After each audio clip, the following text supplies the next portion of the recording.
Chair now reiterates the earlier agreed upon matter to be taken up once we have convened as an impeachment court, and for this purpose, the Chair would like to recognize Senator Judge Bato de la Rosa to kindly reiterate his motion, and thereafter, Senator Judge Go to second his motion.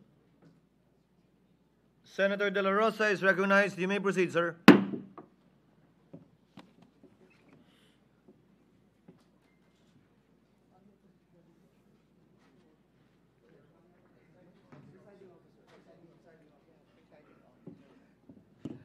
Thank you, Mr. Presiding Officer. Sir.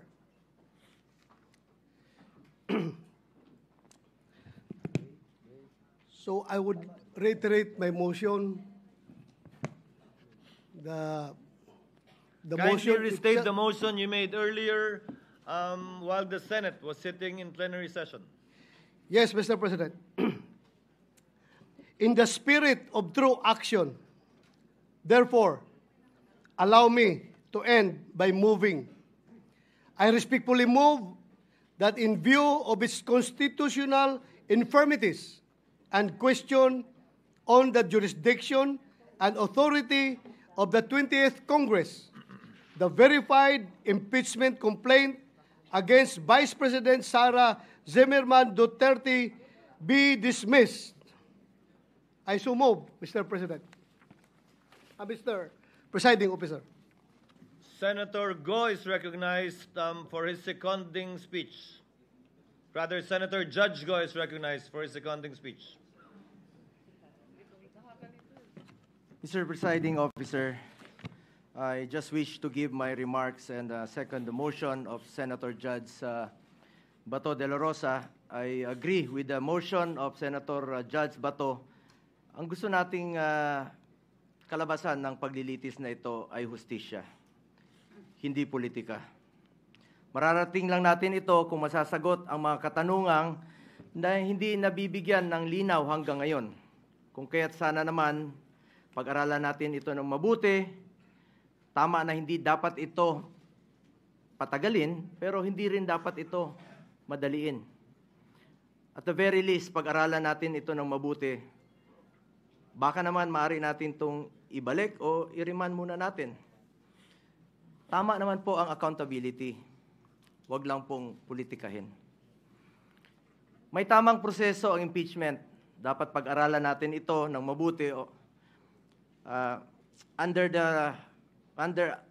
Article 11, Section 3 of the 1987 Constitution, a verified complaint for impeachment may be filed by any member of the House of Representatives or by any citizen upon a resolution or endorsement by any member thereof, which shall be included in the order of business within 10 days and referred to the proper committee within 3 session days thereafter.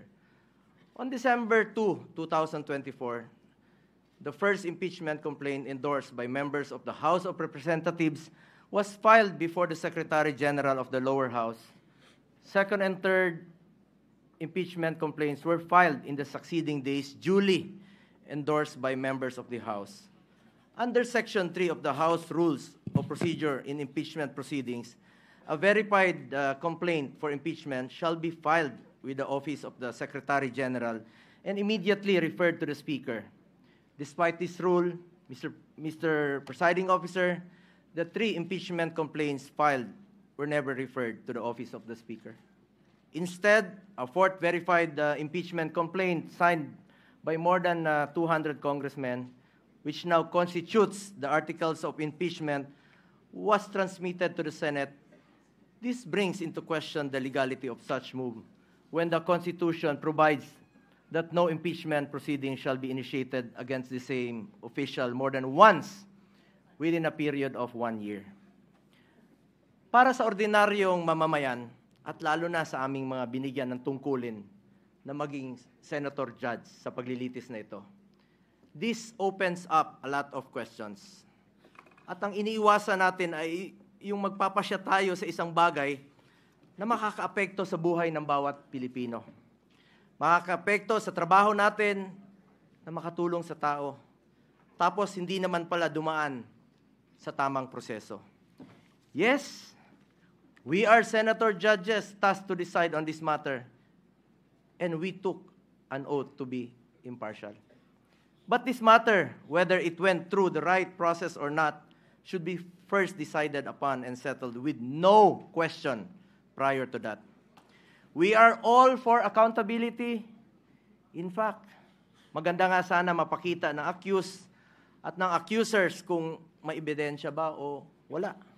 Pero bilang mga mababatas, dapat siguraduhin alinsunod ito sa batas at tamang proseso. Dapat hindi na circumvent ang batas, dapat nasunod ang due process at ang rules. Hindi pwedeng shortcut. Justice delayed is justice denied, and justice conducted the wrong way is no justice at all. Anong nangyari sa tatlong naunang impeachment complaints? Bakit hindi ito agad na-refer sa Speaker's Office? Bakit hindi ito isinama sa order of business within 10 session days? At bakit hindi ito inirefer sa tamang komite within 3 session days after its inclusion in the order of business as mandated by our Constitution? Tila dinrable lang ito at hindi pinaandar ang shot clock. Parang hindi po ma-technical sa oras. Sa basketball nga, hindi pwedeng puro dribble lang. May shot clock po yan. At may oras na dapat mong obserbahan. Pangalawang issue na dapat bigyang linaw ay kung maaari bang tumawid ang impeachment case sa 20th Congress. This is the first time in our history that an impeachment case was filed nearing the expiration of a legislative Congress. The reality is, we do not have enough time to finish the impeachment trial this Congress. Mag-aabot na po ang 19th at 20th Congresses at magkakaroon na ng new set of senator judges by June 30. Maging tayo, hindi magkasundo kung paano bang tumawid ito sa next Congress o hindi. Mr. Presiding Officer, ilan lang po ito sa katanungan na legality na hindi pa nasasagot. Mayroon pa pong pending sa Supreme Court challenging the legality of the impeachment case. Baka masayang lang ang oras natin dito if in the end, this complaint suffers from constitutional infirmities. Let us focus on what is important for our people that we serve. Hustisya sa tamang paraan at serbisyo na makakatulong sa mga Pilipino. Yun po ang kailangan ng taong bayan. Yun ang dapat pagtuunan ng pansin. Mr. Presiding Officer, para sa akin, mas mabuting unahin natin ang tunay nating trabaho. Ang pagseserbisyo sa taong bayan, maraming nasasayang na oras sa isyong ito na hindi naman mapapakinabangan ng ordinaryong Pilipino. This issue has already been too divisive. Ilang buwan na po. Mag-focus sana tayo sa pangunahing mandato ng lehislatura. Ang gumawa ng mga batas at magsulong sa mga programa na tunay na tutugon sa mga pangangailangan ng ating mga kababayan, lalong-lalo na po yung mga mahirap at walang ibang malalapitan kundi ang gobyerno. Marami pa pong mga pending bills pa po hanggang ngayon na hindi pa natin natatapos with one working day na lang po. Baka hindi pa po may papasa. At ito po'y mapapakinabangan ng mga kababayan natin.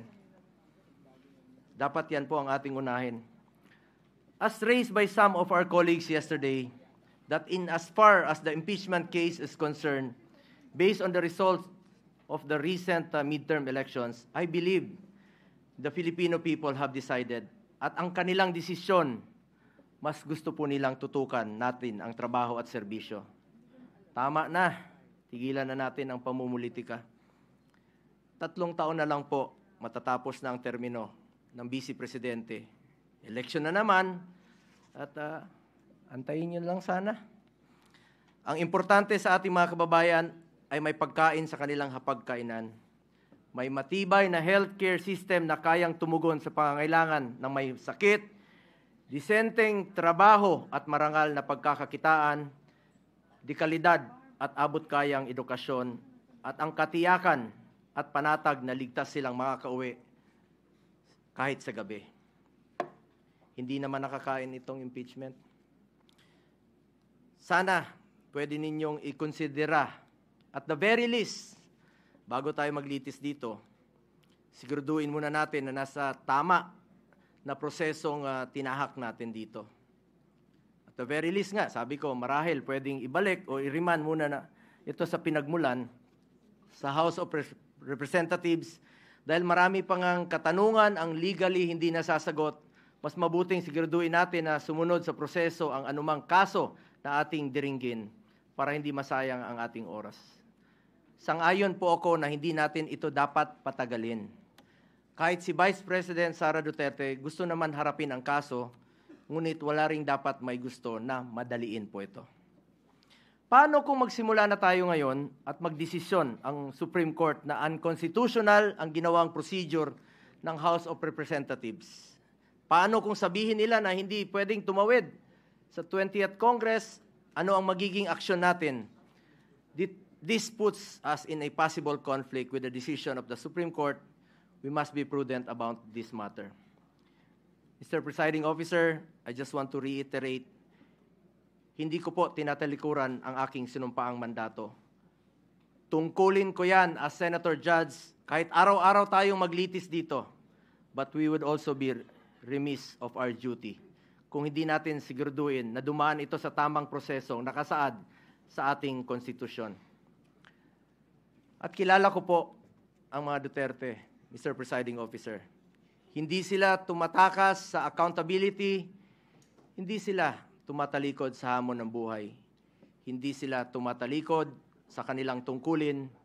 Maraming beses nang sinabi ni dating Pangulong Duterte na handa nga siyang sumagot at harapin ang mga inaakusa sa kanya, pero dito po sa ating bayan, hindi sa ibang bansa. Nabanggit din po ni Vice President Sara Duterte na handa siyang harapin ang impeachment case laban sa kanya. Hindi ito issue ng pagtakas sa accountability. Ang gusto natin dito, siguraduhin na nasunod ang tamang proseso. We must respect and abide by the procedure laid out in our Constitution. Hindi pwedeng mamili lang tayo ng mga provision na ating susundin. We are all bound to the rule of law and we must follow due process. That is all, Mr. Presiding Officer. Thank you, Senator Go. Before Senator Ontiveros, Chair would like to first acknowledge Senator Padilla. What is the pleasure of Senator Judge Padilla? Maraming salamat po, Tagapangulong Pinunong Hukom. Mga mahal kong hukom, alam ko po na napakainit at napakamabigat ang hangin dito sa ating bulwagan. Punong-puno ng tensyon, palaisipan, pero habang abala po tayo sa politika, maraming mahalagang panukala ang hindi nabibigyan ng pansin. Mga panukalang batas na hindi tungkol sa kapangyarihan, kundi tungkol sa buhay, sa sakit, sa gutom, sa karapatan ng manggagawa.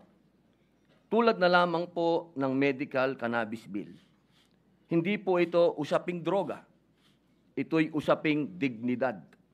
Araw-araw may mga batang may epilepsy, may mga cancer patients, may mga nanay at tatay na umiiyak sa sakit, humihingi ng legal na lunas. Nandito na po ang solusyon, pero pinapatagal pa natin. Gaano ba katagal natin hahayaang magdusa ang kapwa natin? Isa pa po, ang mga panukala ukol sa pagtataas ng minimum wage ng mga manggagawa sa pribadong sektor. Hindi po nagpapahinga ang presyo ng bilihin. Ang pamasahe, pagkain, renta, lahat po ay tumataas. Pero ang sahod, naiiwan. Kailangan po nating ipaglaban ang manggagawang Pilipino. Ibigay na natin ang nararapat para sa kanila. Isa pa po, ang Revised Cooperative Code Bill na nakapasa na sa ikatlong pagbasa sa mababang kapulungan at pinagdidiskusyonan pa rin sa komite sa Senado. Ito po para sa mga magsasaka, mangingisda at maliliit na negosyante.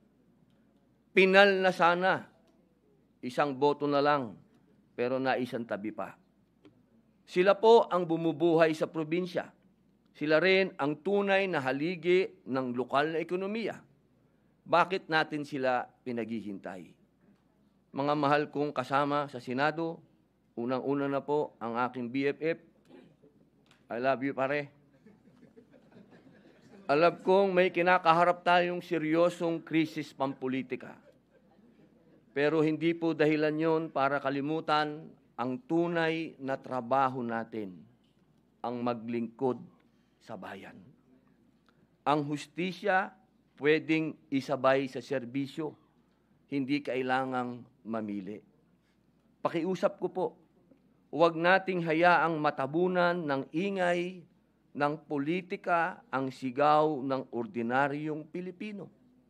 Habang pinagdidibatihan natin ang impeachment, may mga kababayang tayong hinihintay ang gamot, dagdag sahod at ng pag-asa. Bawat araw ng delay may nawawalan ng lakas ng loob. Bawat hindi pagtutok, may Pilipinong nawawala ang tiwala. Ilan lamang ito sa mga panukalang batas na naantala dahil sa usapin ng impeachment. Ito po ang panawagan ko bilang inyong kasama. Tulungan natin ang mga panukalang tunay na may silbi. Panahon na po para pakinggan ng bayan. Naniniwala po ako na ang pag-usad ng impeachment ay hindi makabubuti sa ating bayan. Ang ganitong hakbang ay hindi lamang nagbubunsod ng lalong pagkakahati-hati ng ating sambayanan, kung hindi isa ring sagabal sa patuloy na pagganap ng ating mga tungkulin lehislatura, lalo na po sa Senado. Sa halip na ituon natin ang ating oras, talino at lakas sa mga panukalang batas at programang makatutulong sa pagbangon ng ating ekonomiya at kapakanan ng mamamayan, tayo'y nalilihis sa usaping hindi agarang dapat aksyonan. Napapabalita pa nga na bumagsak po ang ating net foreign direct investment inflows ng bansa mula Marso ngayong taon dahil sa political instability. Pati na rin po ang ating turismo sa bansa. Mula Enero hanggang Abril nitong taon, ang dami ng dumarating na turista sa bansa ay bumaba ng 0.82% kumpara noong nakaraang taon. Lahat po ito, political instability. Mga mahal kong kasama, ang impeachment na ito ay napakarami ding tsismis, napakaraming iskandalo ng tungkol sa bayaran, sa alok, ng kung ano-ano. Dahil po dito, muli po, inihikayat ko ang aking mga kapwa lingkod bayan na bigyang prioridad ang pagkakaisa, katatagan ng ating institusyon at kapakanan ng sambayan ng Pilipino. Maraming salamat po.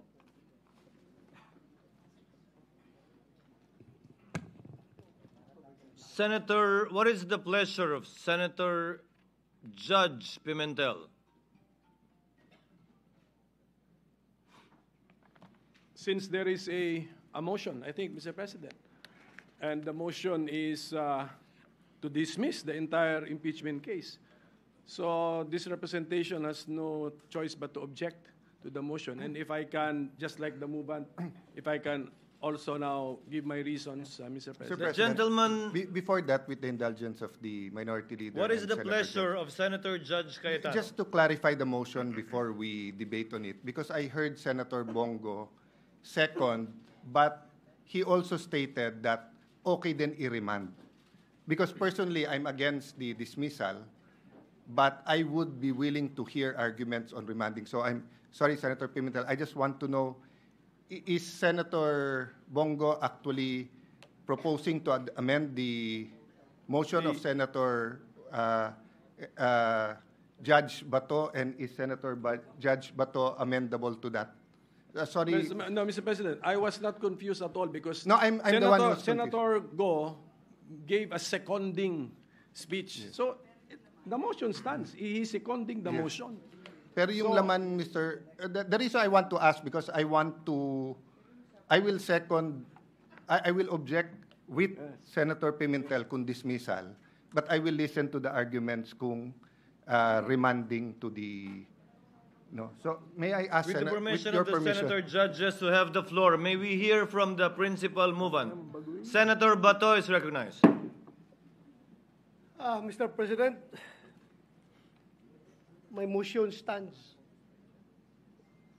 I am for dismissal of the impeachment case, and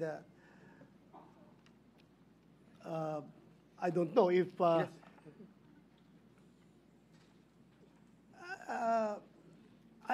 am open. I am open for discussion.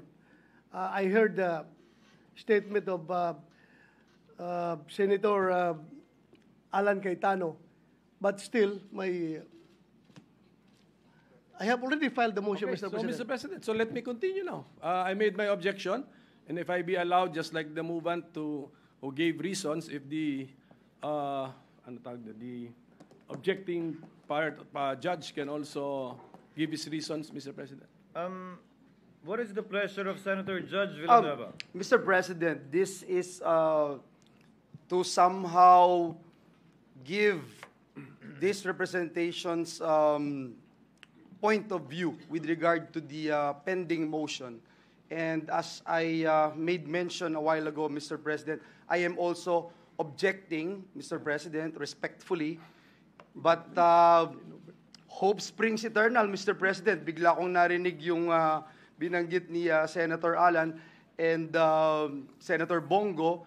And if I'll be able to explain later after the minority leader, perhaps this representation would be able to encourage and influence the original movement of the motion. So I yield the floor to our minority leader, Mr. President.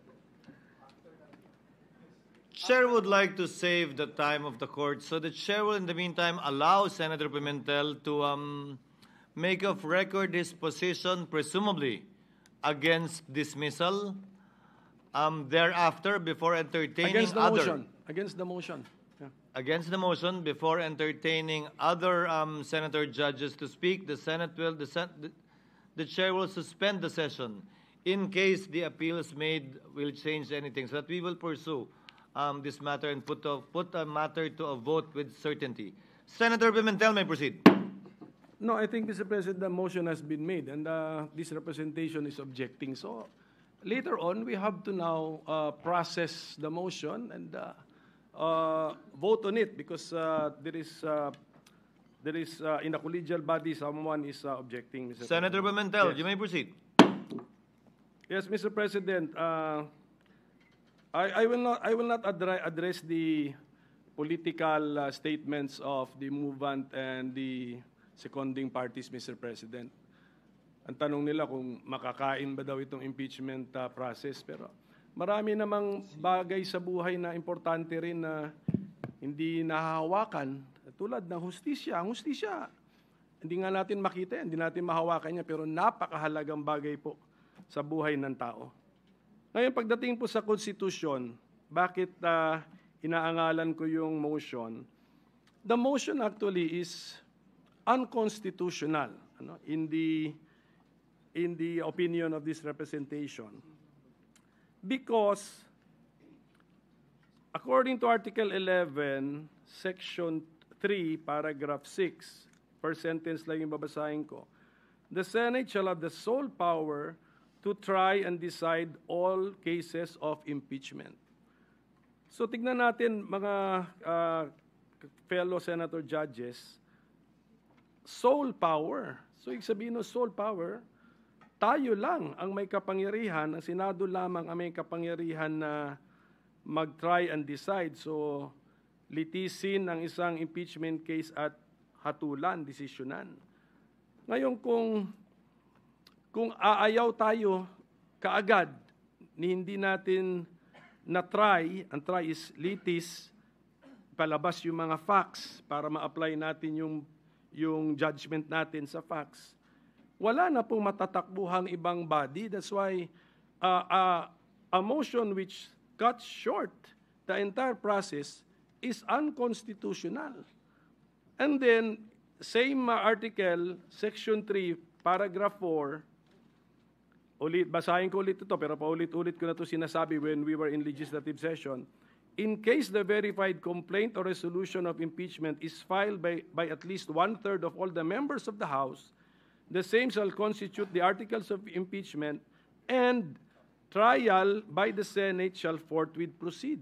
I believe, and I think I'm correct, that the impeachment case against the Vice President falls exactly under the facts assumed in paragraph 4. This is the articles of impeachment filed by at least one-third of all the members of the House. Lampas-lampas pa nga sa one-third of all the members of the House. Therefore, what should the Senate do? Trial by the Senate shall forthwith proceed. So, trial means we bring out the facts so that we can now apply what is the mandate of the Constitution. Mag-decide tayo given the facts. Should that impeached official continue to remain in office, or should that impeached official be removed from office? High-ranking government official. So kung makita po natin, in two constitutional provisions, andun yung word na try, andun yung word na trial. So wala po tayong choice but to respect, lalo na ito, we fall squarely under this subparagraph 4 which I just read. We have to respect the decision of the overwhelming majority of the members of the House of Representatives, more than one-third, because they are also the representatives of the people. If they find something worthwhile charging a high-ranking government official with an impeachment and impeaching that official, the Senate has no choice but to hold the trial. Bakit? Yung mga representatives ng taong bayan sa House of Representatives, gusto rin makita ng taong bayan, did they act properly? Did they act justly? Ano bang ebidensya nila? Ilabas yan. O kasi kung wala ring ebidensya, sinayang yung oras, sinayang yung resources, next election, lagot kayo sa inyong constituents. And then at the same time, a trial necessitates respecting the rights of the parties. We are also respecting the right of the impeached official kasi kaya nga tawag sa kanya, impeached officer na siya eh. So, na-tarnish na nga actually ang kanyang reputation in public service ng House of Representatives. The trial will give that impeached officer the chance to clear his or her name and at the same time maybe rebuild his or her reputation, Mr. President. And then, since the presiding officer, when we adopted the rules, when he made the motion to adopt our rules, we did not only adopt our Senate rules on impeachment, we also adopted some rules of the rules of court and then some circulars and some amendments. In a court proceeding, ito by analogy, we are actually like a court. In a court proceeding, since the judge should observe the cold neutrality of an impartial judge, yung mga pagkakamali or pagkukulang alleged sa complaint, sa information, it should be the affected or aggrieved party which should raise that before the judge or before the judges in a collegial body. Yun po yung tamang kilos ng cold, neutral, and impartial judge. Let the parties point this out to us. Therefore, even if you want to entertain this, although ako sabi ko it's unconstitutional, we cannot entertain this, in the normal court processes, this may even be premature to entertain because let's await the answer to be filed by the impeached official. Tignan natin if she, the impeached officer, will point this all to us. And then, sabi ko nga, ang daming facts na kailangan natin malaman. Did yung mga 10 days, 3 days, and then it requires familiarity with the rules of the House. So, Mr. President, for all these reasons, I object to the motion, but my anchor argument is that it is unconstitutional. The Senate, as the impeachment court, cannot cut short the process by dismissing an impeachment complaint, Mr. President. Thank you. Senator Ontiveros is recognized. You may proceed, ma'am. Salamat po, Mr. Presiding Officer. I too object to the motion of Senator Judge De La Rosa. A motion to dismiss is not found. Hindi po nahahanap itong motion to dismiss sa Rules of Procedure on Impeachment na literal ka-adapt lang po natin. At kung mayroon man, hindi Senator Judge ang magre-raise nun, kundi ang defendant. Si Vice President Sara Duterte ang dapat mag-raise niyan. Higit pa po, naniniwala ako na hindi po tayo pwedeng kumilos unilaterally sa dismissal ng impeachment complaint nang hindi pa natin naririnig kahit isang salita mula sa prosecution, ni isang salita mula sa defense tungkol dun sa di umanong constitutional infirmities ng impeachment complaint. Ang due process ay nagre-require na bigyan natin pareho ang prosecution at ang defense ng oportunidad na madinig sa bagay na ito. Ang landmark Philippine Supreme Court case, ang Tibay versus Court of Industrial Relations, GR number L46496, February 27, 1940, ay inisa-isa yung mga essential elements o tinawag nitong cardinal primary rights ng due process, partikular sa mga administrative o quasi-judicial proceedings.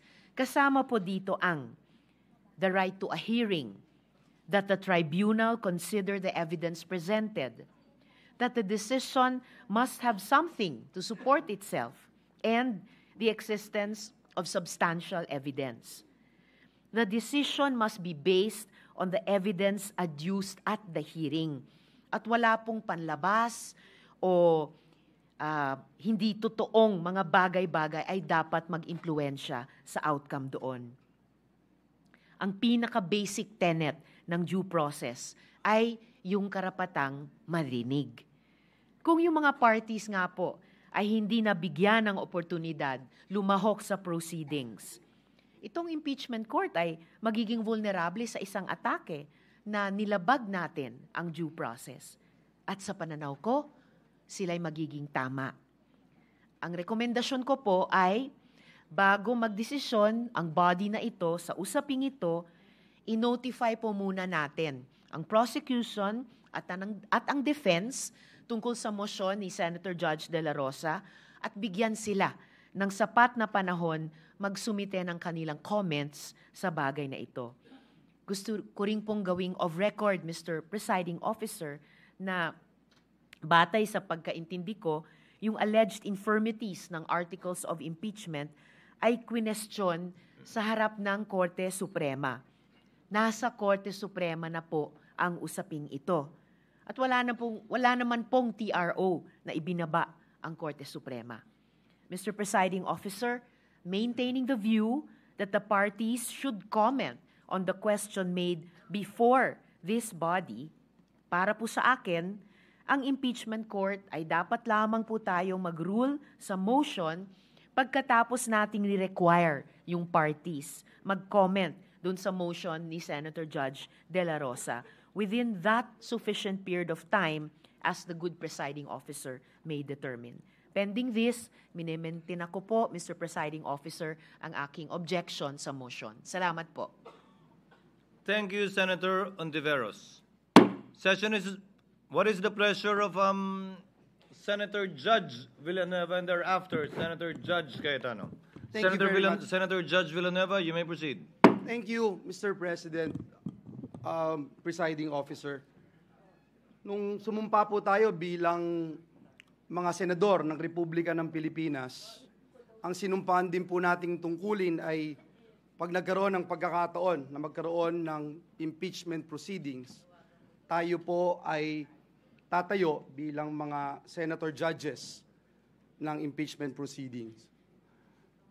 Nung time po, Ginoong Pangulo, na tayo ay nung time po na ang House of Representatives ay dininig itong mga several impeachment complaints, natatandaan ko yung tatay ko, Ginoong Pangulo, hindi po siya pumirma, not just because he doesn't believe in the impeachment complaint, but because he knows for a fact that his son will stand as one of the jurors, as one of the judges, Mr. President.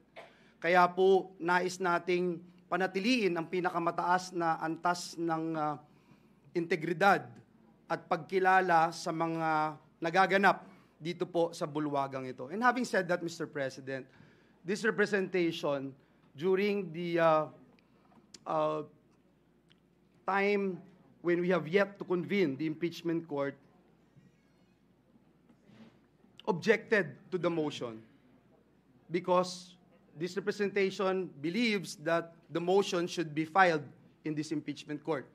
Now, in this impeachment court, Mr. President, I am objecting because, let me quote again, Article 6, Section 3, Paragraph 4 of the 87 Constitution provides that upon the filing of a verified complaint impeachment by at least one-third of the members of the House of Representatives, trial by the Senate shall forthwith proceed. At ito ho yung dahilan kung bakit ang ating Senate President nagpagawa agad ng robes, pinrepair ang bulwagang ito, at hindi natin sinasabi, Mr. President, na mababaliwala yung mga binanggit ni Senator Bato, Judge Senator Bato, Judge Senator Bongo, tungkol po doon sa impeachment complaint. Hindi din po natin binabaliwala at kailangan talagang mapag-usapan natin yung tungkol sa one-year ban, yung pong tungkol sa jurisdiction ng impeachment court to make sure that the representatives representing the House of Representatives shares the same intention as the 19th Congress, ito pong 20th Congress ng HOR. Number 2, Mr. President, yung Article 11, Section 3, Paragraph 6 na binanggit po kanina ng ating minority leader. Ang Senate's role is to try and decide all cases of impeachment. Kaya po, sa totoo lang, Mr. President, tinignan ko ho yung konstitusyon, hindi ko po makita kung binibigyan ng authority ang Senado para i-grant yung to summarily dismiss, Mr. President, ang isang impeachment complaint. The power of initial determination belongs solely to the House, ang Senate magtatry. Mr. President, nung pong panahon ng impeachment ni then Chief Justice Corona, may motion po during the trial, yung second day, wherein the defense challenged the validity and legality of the proceedings. And in connection with the initiation of the impeachment complaint of the House of Representatives, the defense argued that the verification of the impeachment complaint was fatally defective and should thus be dismissed. Ang impeachment court po ruled in favor of the prosecution on the said motion, and arguing that the impeachment complaint was made in accordance with Paragraph 4, Section 3, Article 11 of the Constitution. So, yung defective, na fatally defective, kanina nabanggit po, kaya po ako nabuhayan ng loob dahil may nabanggit po kanina si Senator Judge Alan Cayetano, Senator Judge Bongo, tungkol po doon sa checking yung House of Representatives.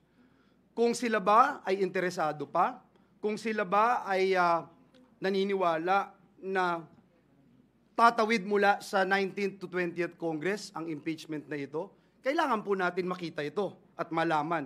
And if that is the motion, Mr. President, I am more than willing to support that motion because para sa akin, and this is my own personal opinion as a senator judge, hindi po madidelay ang impeachment trial. Hindi po maaapektuhan ang impeachment trial sapagkat ibabalik po natin sa kanila at sasabihin natin, meron ba itong verified complaint na ito? Ito ba ay inyong sinusuportahan pa rin sa 20th Congress?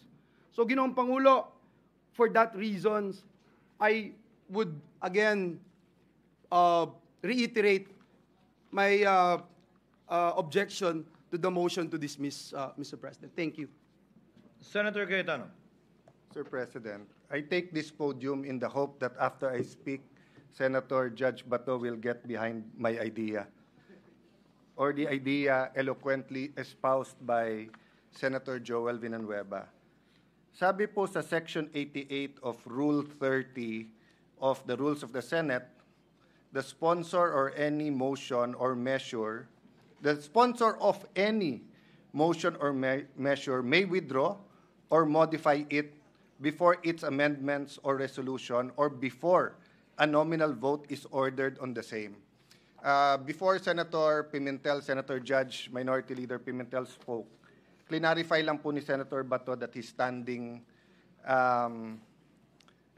itutuloy po niya yung motion, and I think hindi niya kinonsider ng motion to amend yung statement ni Senator Bato. But after hearing Senator Bongo, after hearing Senator Joel Villanueva, after hearing the Majority Leader and Minority Leader, I ask you for some patience. Just hear me out on a very practical approach to this. No?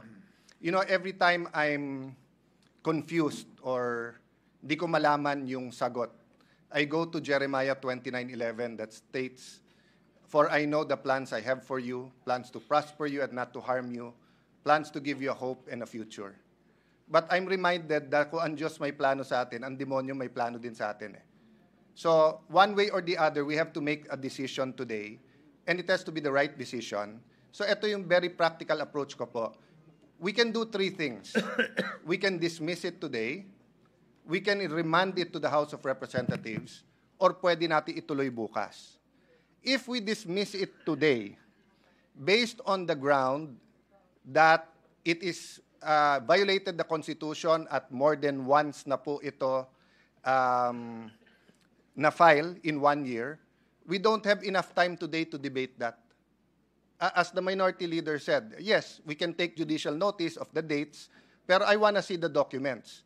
Kailan ba talaga nag-file, sino final, etc. So aabot tayo bukas and even tomorrow with 23 opinions dito. My point is, Mr. President, I cannot in conscience, as a lawyer and as a senator judge, just make that rash decision that it violated the 1 year.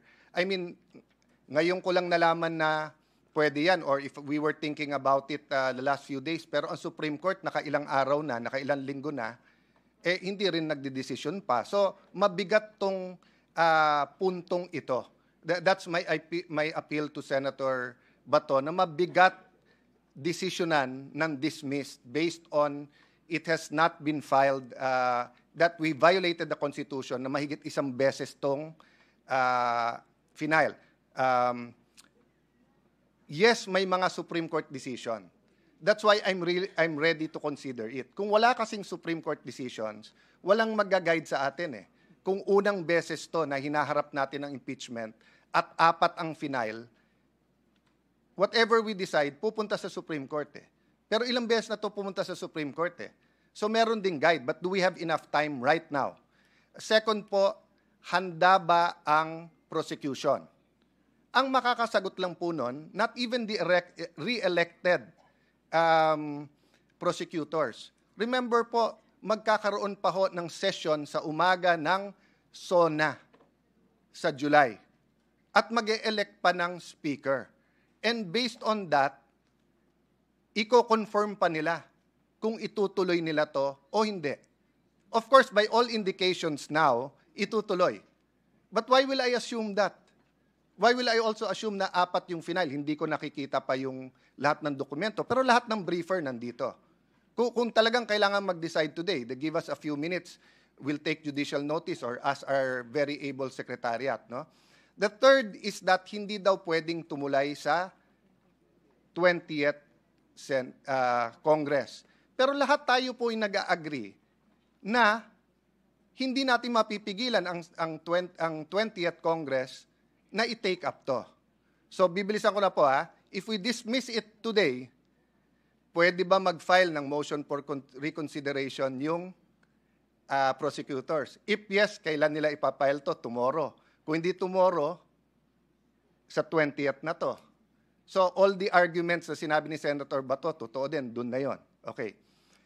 If ituloy naman natin tomorrow, babasahin yung articles, bibigyan ng 10 araw, mag-issue ng summons, bibigyan ng 10 araw na sumagot ang akusado or yung the Vice President has been impeached, and then pwede yung prosecutors 5 days, aabot na tayo ng June 30 nun, hindi pa nagko-convene ang 20th Congress until the day nung SONA. So, in both cases, dismissed or tuloy, dun pa rin tayo magharap Ano po ang benefit ng pag-remand?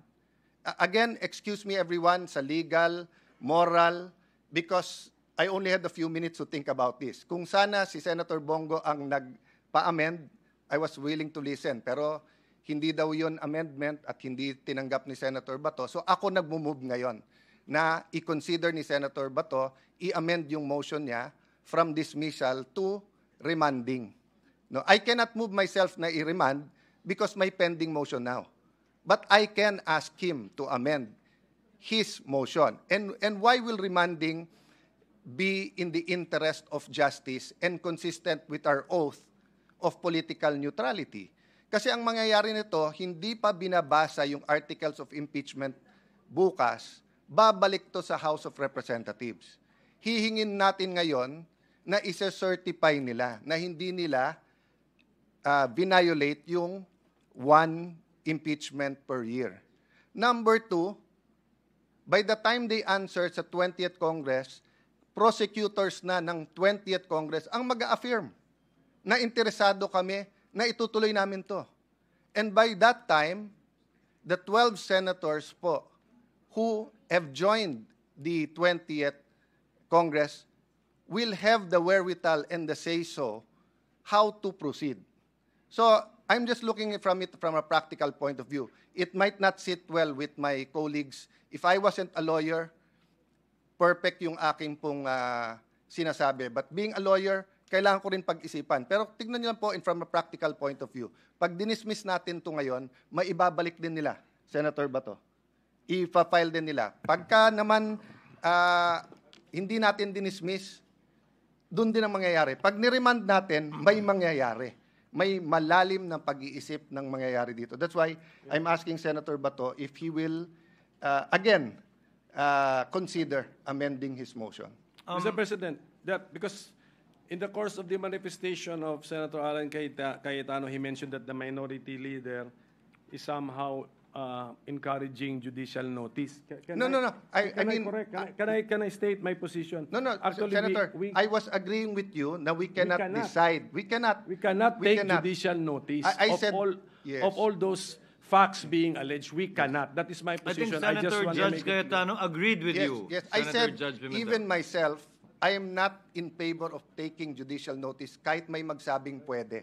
I'm sorry, Minority Leader, if it made it appear that I'm speaking for you. I'm agreeing with you na mahirap mag-decision ngayon on dismissal based on the grounds na binigay sa atin nila Senator Bato and Senator Bongo and our other colleagues.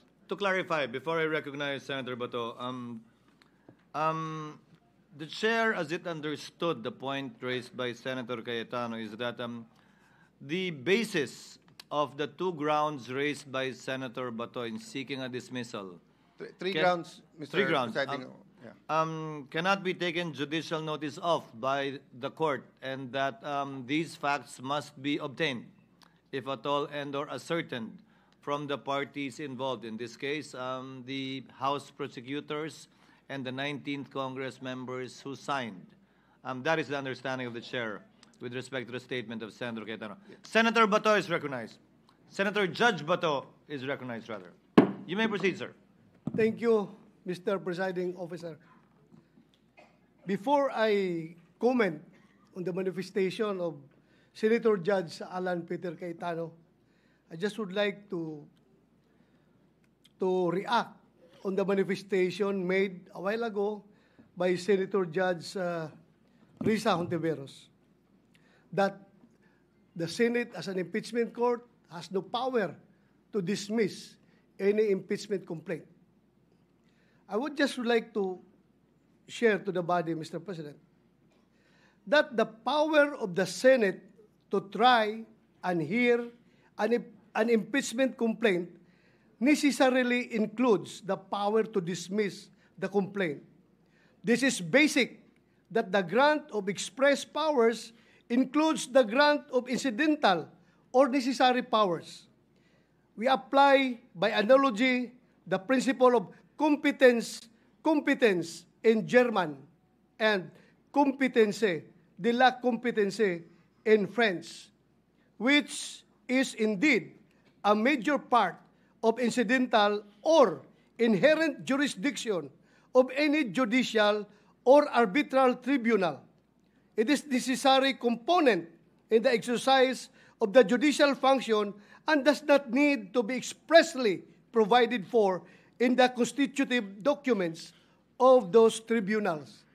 Kaya, Mr. President, kahit hindi ako lawyer, masasabi ko, if this impeachment court has no power to dismiss an impeachment complaint, walang silbi itong korte na ito, Mr. President.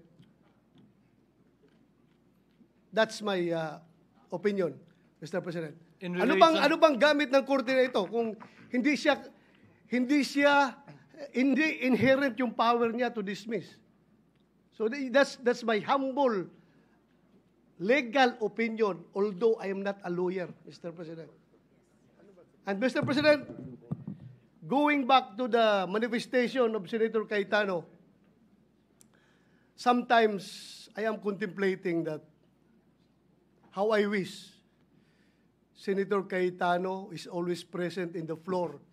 Every time a crisis is being faced by this August chamber, Mr. President, because his ideas and his mere presence only can cool down the boiling hearts and heating heads.